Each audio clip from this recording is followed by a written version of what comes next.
Has your laminator stopped working? Here's how to fix it. First, you're going to want to take it apart. This one has a bunch of small screws.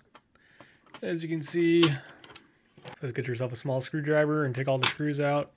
Should be pretty basic. Just follow around the outside. Screws here, here, here. Whatever your laminator looks like.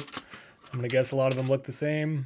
So once you get it opened up, you have your control circuit board, and then basically how laminators work is you have two hot. Right now this is already warm because I had it on. It's burning hot, so be careful touching it. That's why these wires are covered in a heat-resistant material. So you have two very hot plates with a small amount of room in between them, and then you have a small AC synchronous motor. Show you the specs on this one. The whole reason I had to do this repair is because my motor stopped working. So once you get it apart, then go ahead and turn it on. And if your motor's working like mine is, but let's say you have no heat, then you know your problem is your heat bars, and that might be a lot harder to fix. So you might just want to toss the thing and get a new one. Unless you can see, well, there's a broken wire or something, and hook them back up. But if, like mine, yours failed because your motor failed, well, then that's pretty easy. Let me turn it off here. The reason I have a wire on there is because the replacement motor I bought didn't have the little tabs, so I just rigged up a little wire to hold it in place. But I bought a couple of these motors on eBay. You want to make sure it's 120 volts. 50 to 60 hertz, 4 watts. I can't remember what the revolutions a minute were on the original one, but as long as it's very close, you know, let's say the other one was 3, this one's 5, let's say the other one was, 7, this one's 5 to 6, like, as long as you're within 1 or 2, maybe 3 revolutions off from what the original is, I think you'll be fine. If you can get an exact replacement, that's obviously the best. That's just going to be the speed, so how quickly the paper is going to move through the laminator. So a little bit of soldering work is all it takes. I'm about to put the lighter on these heat shrinks, and because I already tested it and it works. But yeah, just cut the original motor off and then solder the other one on. If you can't solder, you might not want to get into this project, but most people doing this kind of thing would already know how to solder, or it's time that you learn. So the shaft was a little bit longer. Let's say it came out to here.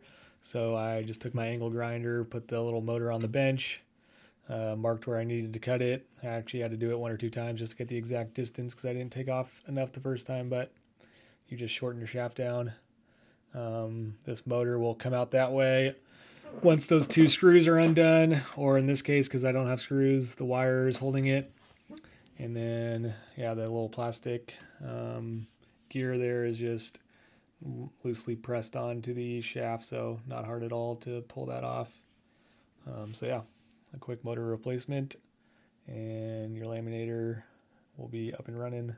The way to test it, of course, before you put the whole thing back together, just turn it on, take a piece of paper, start the thing feeding in. Okay, it works. Just pull it out before it goes in and gets ink all over like I did the first time. One more tip when you are testing out your new replacement motor, instead of soldering it on and then realizing, oh, it's going in the wrong direction, or oh, it's too fast or too slow, or oh, it doesn't work at all, use some alligator test leads, alligator clips. So just strip the wire on the laminator heat cables, or whatever you want to call those, heat protected wires, and then the wires coming off your new motor, and yeah, just do one to the other and test it out. If it's going the wrong direction, do your paper test, and if it's trying to push it towards you instead of in, then switch them around, because this motor can go in both directions. And so by reversing the hot and neutral wire, it should switch directions for you. If it's going the right direction, then you know everything's how it should be. So mark your wires. Like I just took a black Sharpie and wrote black marks on one of the blue wires and the white wire. I should say not one of the blue wires, on the blue wire that was connected during my test with the white one. You can see the black there that was connected during my test. So that when it came time to solder, I made sure to get the correct wire that I had tested and that worked correctly. So that's another tip for you, so you don't have to solder and then unsolder if you make a mistake getting it set up right. And by the way, let me show you what paper I was using for my practice. 100 Proofs of the Deity of Christ. So Jesus is fully God, and the Bible makes that clear in many ways and many times. So bow to him as Lord, worship him as God, and I'll see you in eternity.